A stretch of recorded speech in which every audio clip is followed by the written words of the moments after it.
Admiral Kim stood motionless at the back of the Grand Chamber, her military uniform stark against the flowing robes of Earth's diplomats. The Galactic Council Hall stretched impossibly high, its walls embedded with living light that shifted in patterns no human artist could create. Thousands of alien representatives filled the tiered seating that curved around the central speaking platform, where Earth's delegation now stood, their faces showing the first signs of desperation. Esteemed council members, Foreign Secretary Jun pleaded, his voice echoing in the vast space. Humanity has overcome its violent past. We have united our planet, ended our destructive wars, and stabilized our climate. We seek only to learn and contribute to the galactic community. Kim watched the council's reactions closely. The 6 primary counselors sat on elevated thrones, each from a founding species of the Galactic Union. Their physical forms were wildly diverse.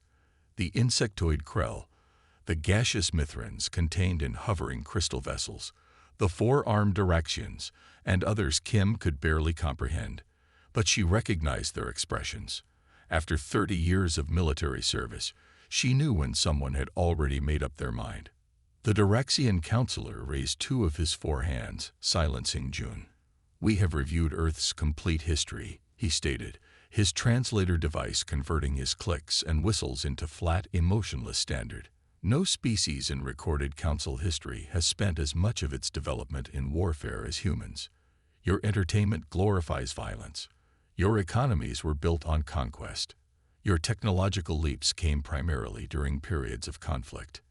Secretary Jun began to object, but the Krell counselor cut him off with an antenna twitch that activated her speaker. The risk assessment is conclusive. Humanity evolved through aggressive competition, rather than cooperative symbiosis. This fundamental biological imperative makes you inherently destabilizing to galactic peace. Kim felt her jaw tighten. The Council had spent 6 days interviewing the Earth delegation, requesting historical records, and subjecting them to psychological evaluations. She had suspected this outcome from the second day, when the questions shifted from curious to concerned. The Science Minister, Dr. Han, stepped forward. "With respect, counselors, our competitive nature has driven innovation that could benefit all. Our medical technologies can be developed by cooperative species without the accompanying risk," interrupted the Mithran counselor, light pulsing through its crystal container. "We have seen many species like yours.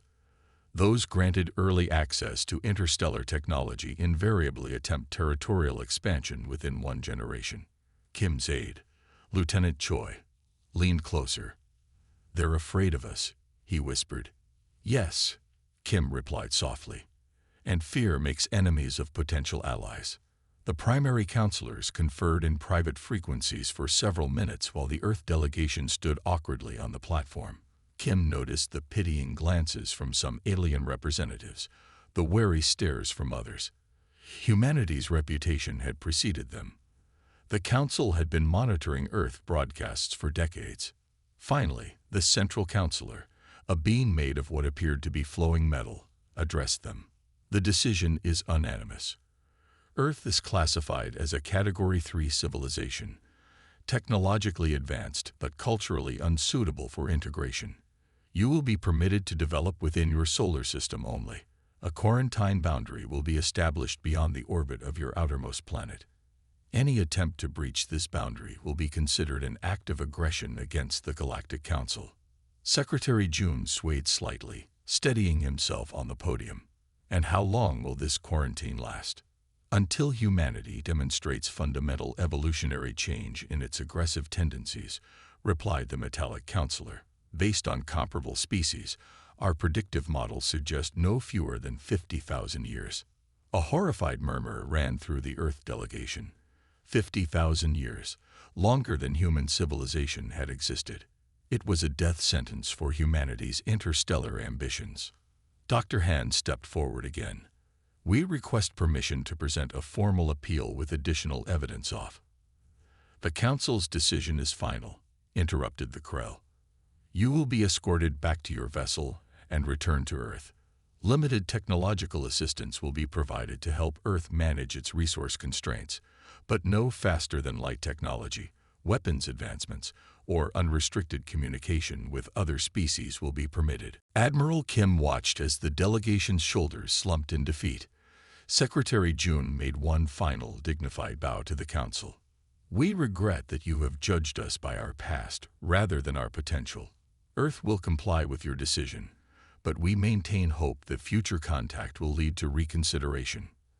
As the Council session ended, armored security drones surrounded the Earth delegation, guiding them toward the exit. Kim fell into step beside Lieutenant Choi, her mind already racing through implications. "They're making a mistake, aren't they, Admiral?" Choi whispered, his young face showing the shock Kim had long since learned to hide.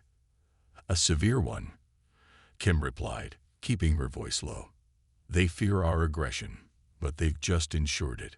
The delegation was escorted through the sprawling Council station, passing technology that made Earth's most advanced systems look primitive. Kim noted everything: defense systems, ship designs, the manner in which different species interacted. Information that might one day be useful. As they approached their ship, Secretary Jun looked defeated, his diplomatic career effectively ended by this catastrophic failure.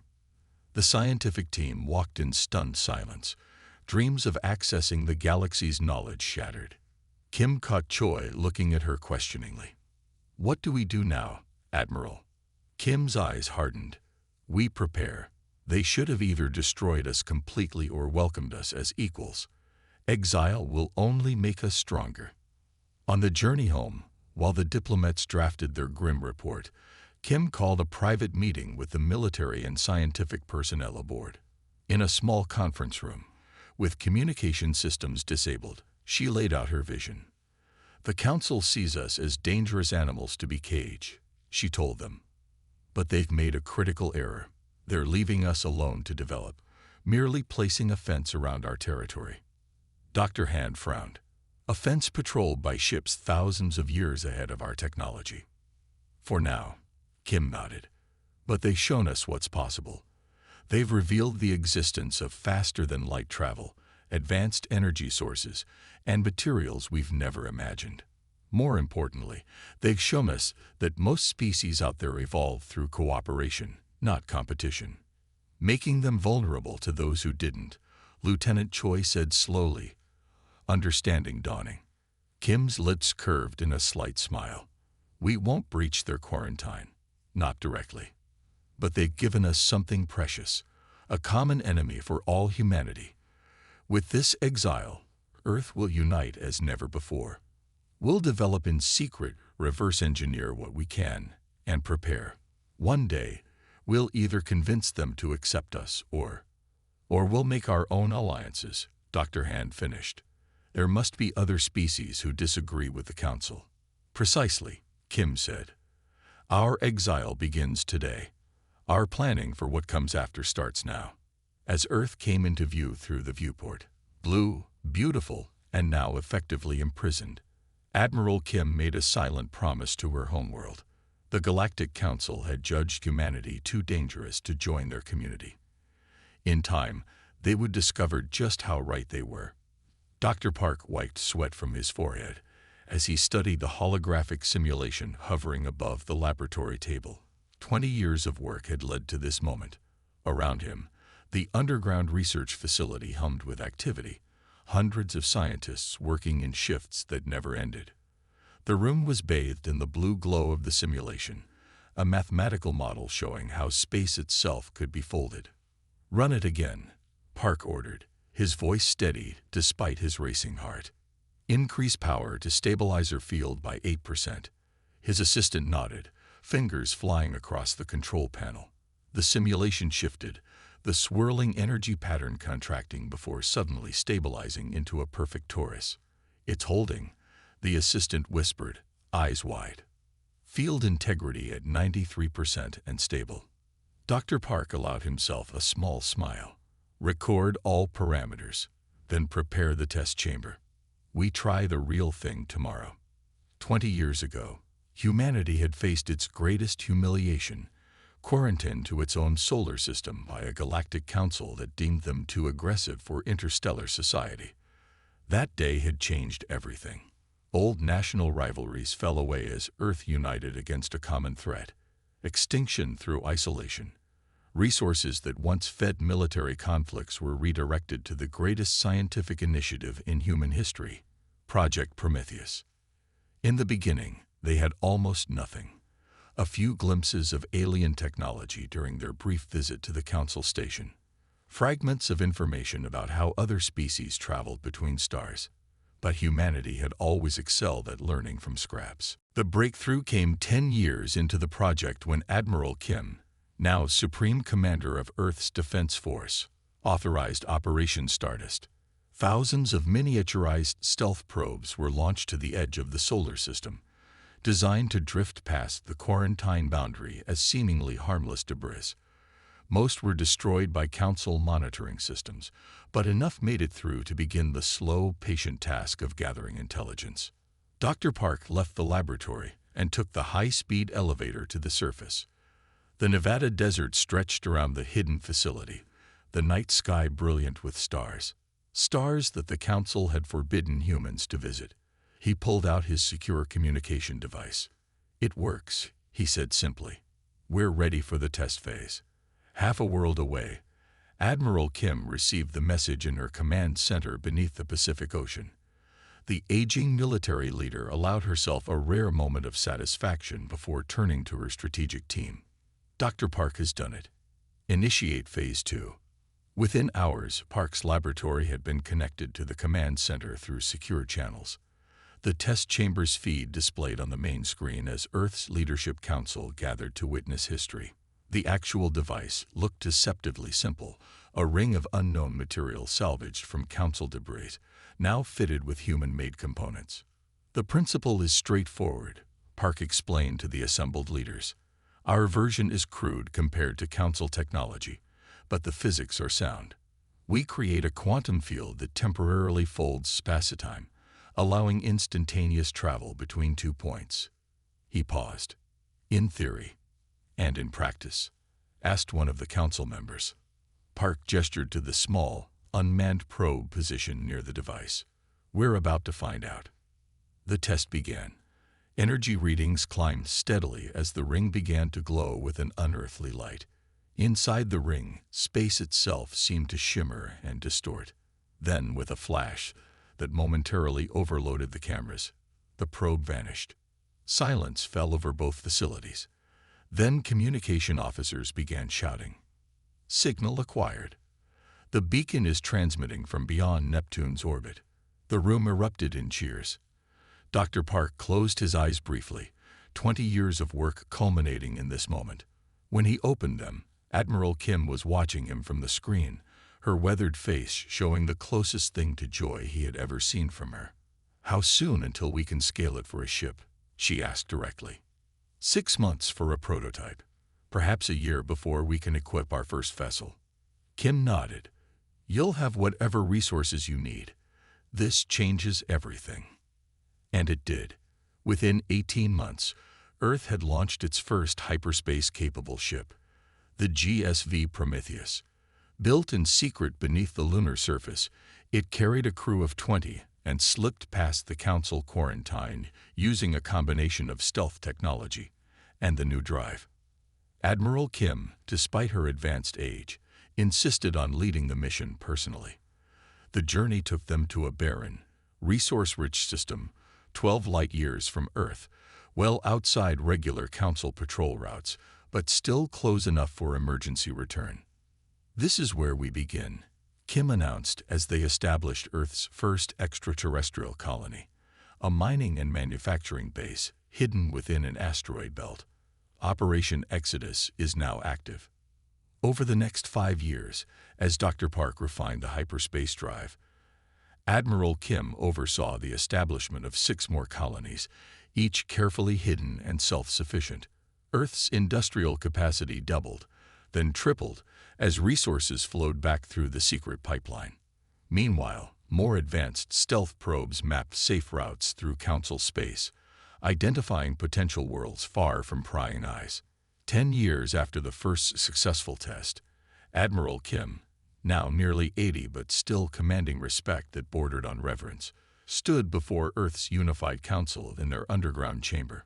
Behind her, a massive display showed real-time feeds from 12 human colonies spread across 20 light-years of space. Phase 3 begins today, she announced, her voice still strong despite her years. We've established our network. We've refined our technology. Now we expand our reach. The Council monitoring has increased along our primary routes, noted a security advisor. They suspect something, even if they haven't confirmed it. Kim nodded, which is why we'll be implementing Dr. Park's latest innovation. She gestured, and the display changed to show a new class of ship, larger, more sophisticated than the early vessels. The Shadowfall-class cruisers are equipped with second-generation hyperspace drives. They can travel further, faster, and with virtually no detectable signature. The Council listened as Kim outlined the next phase, establishing contact with other non-Council species, creating trade networks, and building alliances with civilizations who might share humanity's frustration with the Council's dominance. We don't need their approval, Kim concluded, gesturing toward the stars above. Today we expand silently, tomorrow we build strength, and one day we'll be too powerful to ignore. The Council thought they were containing a threat. Instead, they forced us to become exactly what they feared. As the meeting ended, Kim found Dr. Park waiting in the antechamber. Age had bent them both, but their minds remained sharp. I sometimes wonder, Park said quietly, if we're proving the Council right about human nature. Kim considered this. Perhaps, but they gave us no choice. Containment is a death sentence for a species like ours. We need to grow, to explore, to reach outward. She placed a hand on the scientist's shoulder. What we're doing isn't about revenge, it's about survival. From the observation deck, they watched as the newest Shadowfall cruiser rose silently from its underground hangar, its hull absorbing light rather than reflecting it. Within moments, it disappeared into the night sky, bound for a star system where Council sensors would never detect it. They thought 20 years would break us, Kim said, watching the ship vanish. Instead, it made us more determined than ever. The shadow network grows stronger every day. She smiled faintly. And the Council has no idea what's coming. Captain Lee stood on the bridge of the HSV Defiant, her eyes fixed on the holographic display showing the Kernian homeworld. It was a beautiful planet, swirling blue oceans, sprawling green continents, and white polar caps. Sensors indicated a thriving pre-industrial civilization concentrated on the larger landmasses. The Kernians themselves resembled tall, slender humanoids with iridescent skin that changed color with their emotions. "Magnify Sector 4, Lee ordered, her voice steady despite the tension filling the bridge. The display zoomed in on a massive ship approaching the planet, nearly 3 times the size of the Defiant. Its distinctive angular design marked it as Staltar, one of the most powerful mining consortiums in the Galactic Council. "Scan complete, Captain," reported her science officer. "The Staltar vessel is a Class 3 resource extractor. They're deploying atmospheric processors. Based on previous patterns, they intend to begin terraforming operations to optimize mineral extraction." Lee's jaw tightened, and the Kernians. Their civilization would not survive the process. The atmospheric changes alone would kill most of their population within weeks. 50 years had passed since Earth's exile. Admiral Kim's vision had become reality. Humanity had established 17 thriving colonies, built a fleet of advanced starships, and created a shadow economy that operated beyond Council detection. The Defiant was part of Earth's newest exploration initiative, charting systems far from established Council routes. Finding the Kernians had been accidental. The Defiant detected their radio signals while passing through the system. Lee had ordered her ship to remain hidden while they studied the developing civilization. The Kernians had just discovered electricity and were experiencing their own industrial revolution. In perhaps another century, they might have reached space themselves. Then the Xaltar arrived. "The Xaltar are deploying mineral scanners," reported the tactical officer. They've begun atmospheric sampling. No indication they've detected our presence. Lee faced a decision no Earth captain had encountered before. The standing order for all human ships was to avoid contact with Council species. Humanity's growing empire remained hidden precisely because they stayed in the shadows. Interfering would expose their presence, perhaps even reveal how extensively humans had violated the quarantine. Yet the alternative was to watch an entire civilization die. "Signal the Swift and the Horizon," Lee ordered, referring to the two smaller escort ships accompanying the Defiant. "Formation Delta. Arm defensive systems, but keep weapons cold." Her communications officer looked up in surprise. "Captain, are you suggesting?" "I'm suggesting nothing," Lee interrupted. "I'm giving an order. Open a channel to the Salter vessel." The bridge crew exchanged nervous glances but complied. Lee straightened her uniform and took a deep breath. "Bring us out of stealth. Position between the Salter ship and the planet." The Defiant's stealth field disengaged, its hull becoming visible as it accelerated toward the massive Zaltar extractor. The two escort ships followed, taking flanking positions. Together, the three human vessels formed a barrier between the Zaltar and the Kernian world. "Channel open," announced the communications officer. Lee stepped forward. "This is Captain Lee of the human starship Defiant. The Kernian civilization is under our protection. Withdraw your terraforming equipment and leave this system immediately."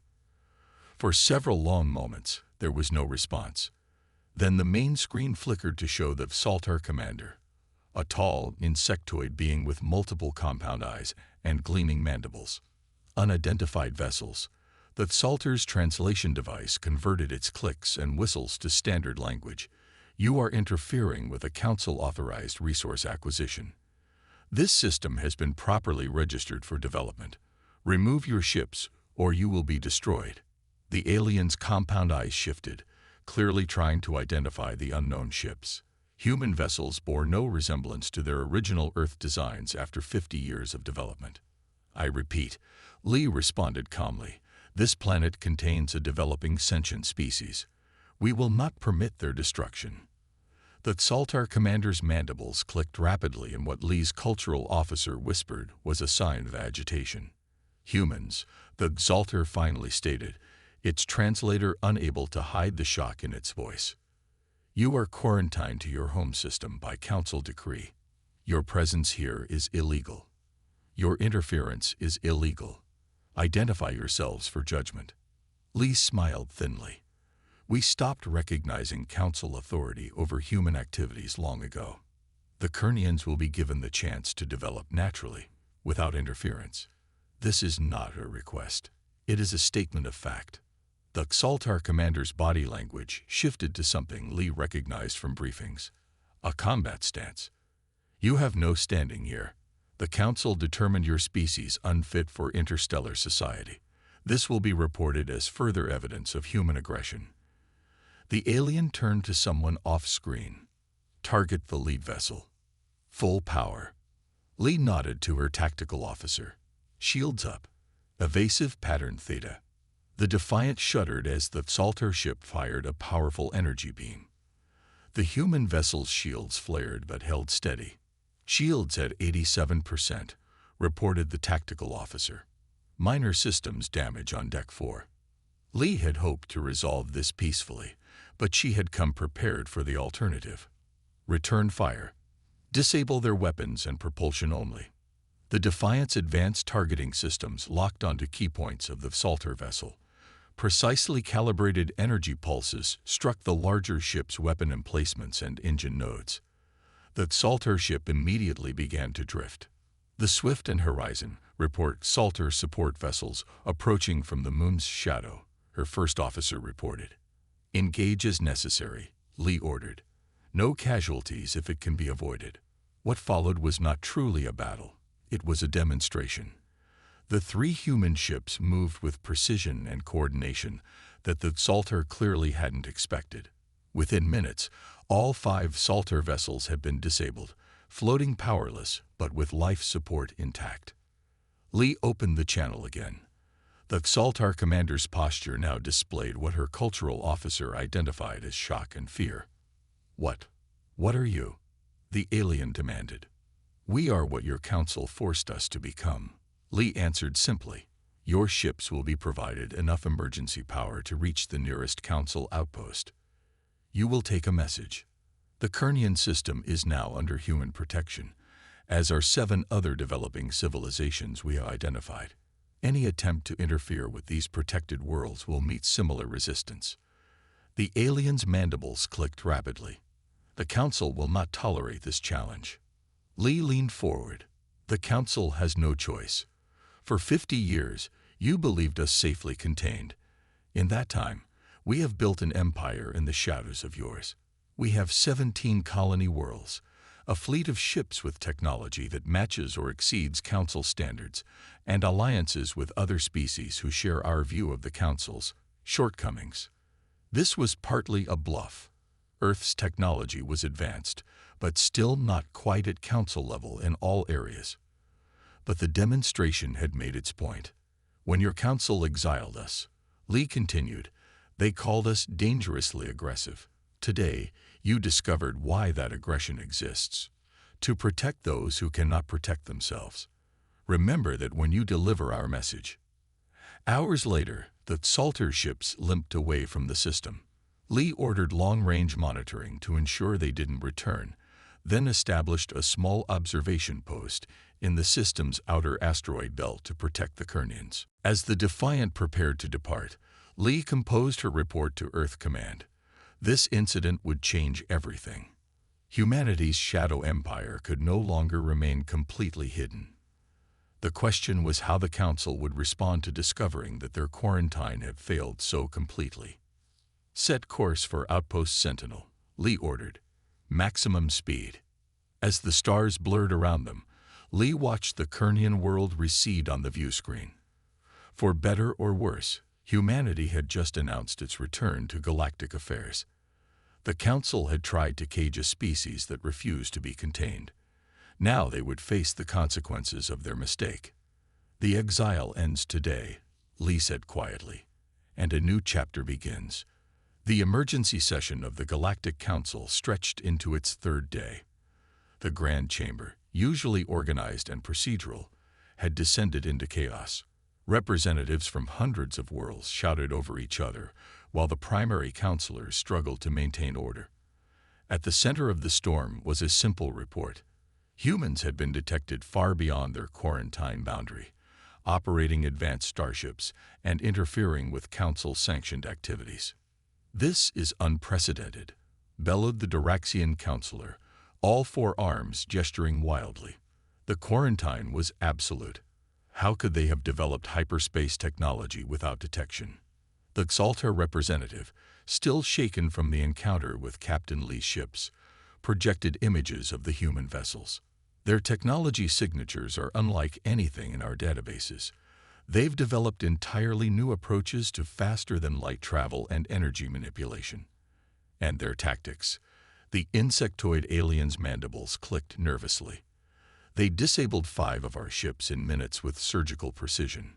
In the back of the chamber, a hooded figure observed silently, recording everything. The Ravi were known for their information networks, and this particular agent had been tasked with gathering intelligence on the Council's response. The information would be worth a fortune to the right buyer. 6 days later, that same agent stood in a hidden facility on the edge of human space, facing a wizened Admiral Kim. Despite being well over 100 years old now, Kim's mind remained razor-sharp. Her body kept functional through advanced medical technology. "So the Council is panicking," Kim said with satisfaction after reviewing the intelligence. "Good. Fear makes them predictable. They're mobilizing survey fleets to locate your worlds," the Ravi agent reported. "But your stealth technology seems effective. 3 search parties have already passed within a light year of your Proxima colony without detection." Kim nodded, transferring payment to the agent. "Keep me informed of their movements, and extend my invitation to your speaker." After the agent departed, Kim turned to her aide. "Prepare for the Parliament session. It's time to bring our allies into the light." The expanded Earth Parliament convened in a massive underground chamber beneath the Himalayan mountains. What had begun as humanity's governing body had grown to include representatives from 23 non-council species, civilizations that had been discovered by human exploration ships and offered alliances. The chamber buzzed with dozens of languages as delegates settled into their seats. Some were humanoid, but many were strikingly alien. The crystalline Nivari, the gaseous etheri contained in specialized environment suits, the hive-minded Trell who sent 5 bodies to represent their single consciousness. Admiral Kim entered last, her slow, deliberate walk the only concession to her age. A respectful hush fell over the chamber as she approached the central platform. "Honor delegates," she began, her voice amplified throughout the chamber. 50 years ago, the Galactic Council declared humanity too dangerous for interstellar society. They quarantined us to our home system, expecting us to wither and die in isolation. A thin smile crossed her lips. Instead, we thrived in the shadows. We built colonies, developed technology, and most importantly, found friends among the stars. The delegates murmured in agreement. Many represented species who had their own grievances with the Council, worlds denied membership for arbitrary reasons, civilizations exploited for resources, peoples deemed evolutionarily unsuitable, just as humans had been. "Captain Lee's defense of the Kernians has forced our hand," Kim continued. "The Council now knows we are free. They know we have technology they thought beyond our reach, but they do not yet understand our true strength." She gestured to the assembled delegates. "They do not know about you, our allies. They do not know that together, we have built something new, a shadow confederation based on mutual respect rather than arbitrary hierarchies." The Nivari representative rose, crystal body gleaming. "The Council refused our petition for membership because our reproduction cycle was deemed inefficient for galactic integration. Humans offered technology exchange instead of exploitation. Why would we not ally with them?" Others shared similar stories. The Trell had been denied because their hive consciousness was incompatible with individual rights concepts. The Etheri because their gaseous form made them difficult to accommodate. Each species had found in humanity a partner willing to engage on equal terms rather than from a position of superior judgment. "The Council exiled us because they feared our nature," Kim stated, her voice growing stronger. "They were right to fear us, not because we are conquerors, but because we refuse to accept injustice. Our strength comes from our diversity, from the very competition they condemned." The chamber erupted in approving sounds from 24 species. "Today, we vote on our response to the Council's discovery," Kim continued. "They will send representatives soon. They will demand our submission. I propose we show them instead what their exile has created, a new power founded on cooperation between equals." The Parliament voted unanimously to reveal the full extent of the Shadow Confederation. Preparations began immediately for the inevitable Council delegation. 3 weeks later, a Council diplomatic vessel entered the Sol system, expecting to find a single inhabited planet struggling against the constraints of isolation.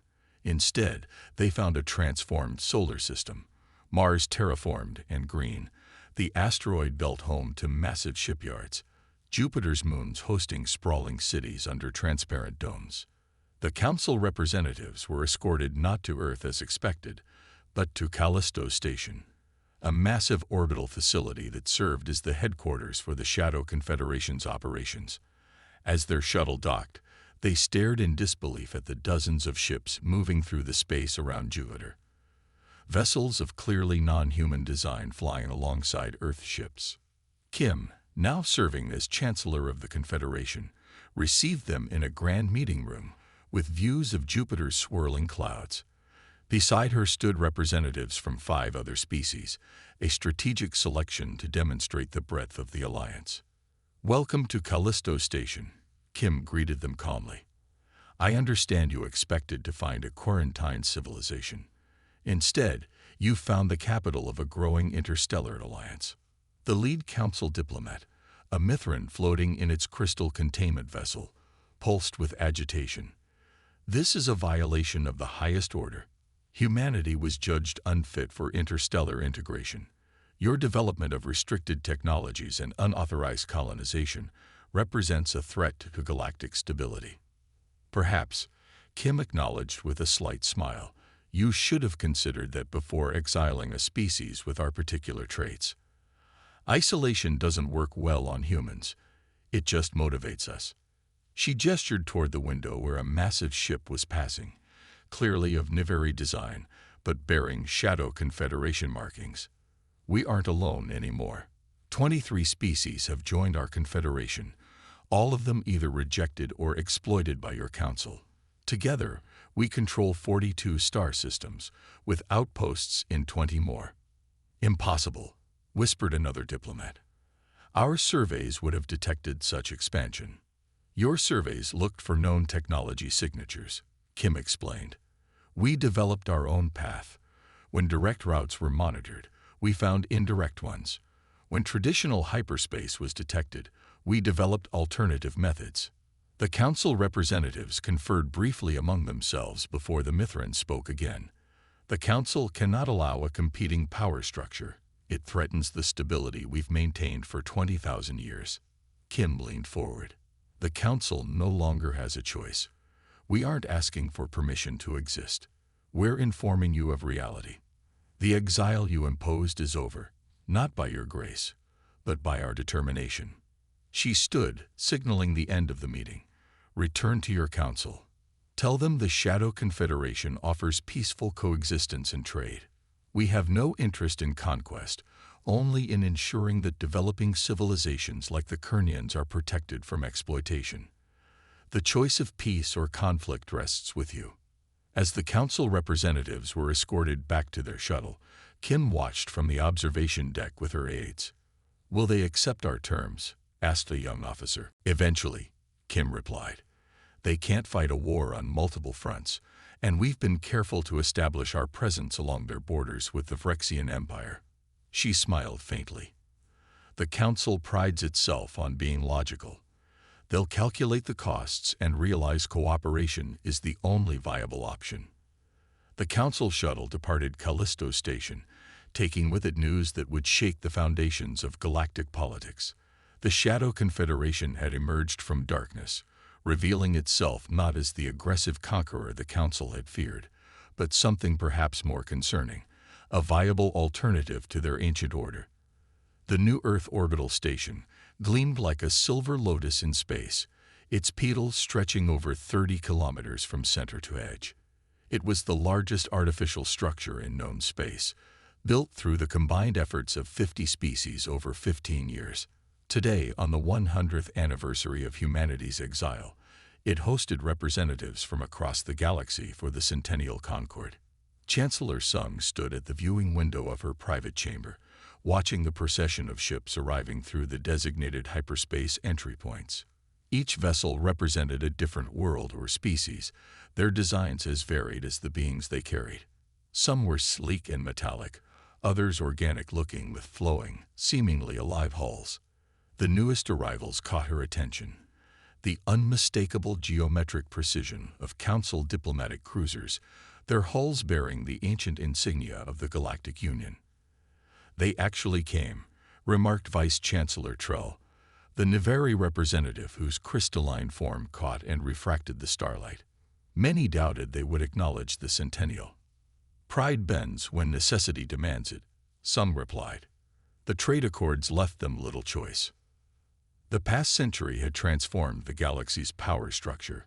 What began as humanity's desperate attempt to survive exile had evolved into the Shadow Confederation, an alliance now spanning 50 species and hundreds of worlds. The economic and military balance had shifted dramatically, with Earth ships patrolling trade routes once monopolized by Council powers. 10 years ago, the Council had finally recognized the Confederation as a legitimate galactic power through the historic accords. Today's Centennial would formalize the new relationship with the signing of expanded trade agreements and mutual defense pacts. Sung adjusted her formal uniform, midnight blue with silver trim, the colors of the Confederation. At 72, she carried herself with the straight-back discipline of her military background. Like many leaders of the Confederation, she descended from the original architects of humanity's response to exile. Her grandmother had served under Admiral Kim during the early expansion years. "It's time," announced her aide. The Grand Assembly Hall could accommodate representatives from over 200 worlds, its design incorporating architectural elements from dozens of cultures.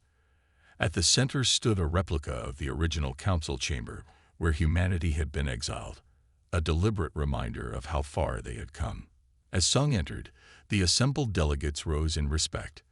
The diversity was astounding, beings of all forms and evolutionary paths standing together. Near the front, she noted the council representatives, their formal robes markedly simpler than the ornate garments their predecessors had worn a century ago. "Welcome," Sung began, her voice carrying clearly through the perfect acoustics.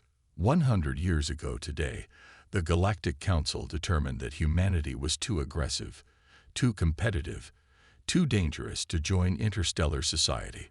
They erected barriers around our solar system, expecting us to wither in isolation. She paused, allowing her gaze to sweep across the assembly. "Instead, we found our way into the stars. We discovered that we were not alone in being judged unsuitable for council membership. We built connections with those who, like us, sought their own path." On the massive display behind her, images appeared: the first human colonies, the early contact with the Nevari, the defense of the Kernians, the founding of the Shadow Confederation, the first diplomatic exchanges with the Council. The exile that was meant to contain us became the catalyst for something unprecedented. An alliance that valued diversity rather than conformity, innovation rather than tradition, mutual growth rather than hierarchical control. The Trell representative, a five-bodied hive mind that coordinated perfectly, spoke next. "When humans found our world, we expected exploitation. All previous contact with spacefaring species had ended in attempts to study or control us. Humans instead asked what we needed and offered fair exchange." Other representatives shared similar stories. The Etheri, whose gaseous form had been deemed incompatible with council environments, the Marins, whose rapid evolutionary cycles were considered destabilizing to long-term planning, the Vex, whose silicon-based biology had been dismissed as less advanced than carbon life. What had begun as necessity, finding allies among other outcasts, had become the Confederation's greatest strength. Species that would never have cooperated under council hierarchy found common ground in a system that accommodated their differences rather than requiring them to conform. The council's senior delegate, a Diraxian whose species had once been among humanity's harshest judges, approached the central platform when invited. "The council acknowledges that its assessment of humanity was incomplete," he stated, choosing his words carefully. "What we perceived as dangerous aggression has demonstrated itself to be protective determination. What we judged as disruptive competitiveness has proven to be innovative adaptation." He gestured toward the assembled delegates. "The Shadow Confederation has achieved in 1 century what the Council failed to accomplish in 20,000 years. True integration of diverse evolutionary paths without requiring conformity to a single model of civilization." The trade accords were signed with ceremonial flourish, agreements that would open Council space to Confederation vessels and vice versa, establishing joint research initiatives and protection for developing species. As the formal proceedings concluded, Chancellor Sung invited the delegates to the observation deck for the ceremony's final event. The vast space offered unobstructed views of Earth and the assembled fleet of ships from across the galaxy. Sung raised a glass of champagne, a human tradition now adopted for diplomatic functions throughout the Confederation. "Humanity's greatest strength isn't aggression but adaptability," she told the crowd. "We thrive on challenges and unite in adversity. The exile you imposed became the foundation of something greater than Earth alone could have built." The council representatives shifted uncomfortably while Earth's allies erupted in applause. "Today, we celebrate not just survival, but transformation. Not just resistance, but creation. The human spirit that you feared would disrupt the galaxy has instead helped forge a new balance, one that creates space for all forms of sentient life to find their own path among the stars."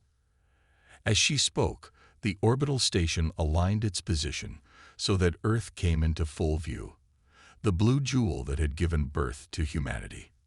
Around it, the combined fleet of Confederation and Council vessels began a choreographed light display, streams of energy forming a network connecting the ships regardless of origin. "A century ago, we were judged unworthy of the stars," Sung concluded. "Today, we have not only reached them, but helped create a new way of living among them. Humanity has found its place, not as subjects of an ancient order, but as architects of a new one." Later that evening, as the celebrations continued throughout the station, Sung found a quiet moment alone on a private observation deck. An aide approached respectfully. "Chancellor, we've received a message from the Long-Range Exploration Division. The Pathfinder has confirmed signals from beyond the Sagittarius Arm. Definitely artificial. Definitely not Council or Confederation in origin." Sung smiled slightly. "So there are others out there, beyond known space." "Yes, Chancellor. The Council delegates are requesting an emergency session to discuss this development. They seem concerned." "Of course they are," Sung replied. "The unknown has always frightened them." She looked out at the stars stretching into infinity. "Schedule the meeting for tomorrow and prepare a proposal for a joint Confederation Council first contact mission." The aide nodded and departed, leaving Sung alone with the view. The exile that was meant to contain humanity had instead pushed them further and faster into the cosmos than they might otherwise have traveled. And now new horizons beckoned, not just for Earth but for the diverse alliance they had built. "Thank you for exiling us," she whispered to the absent council founders of a century ago. "You could not have given us a greater gift."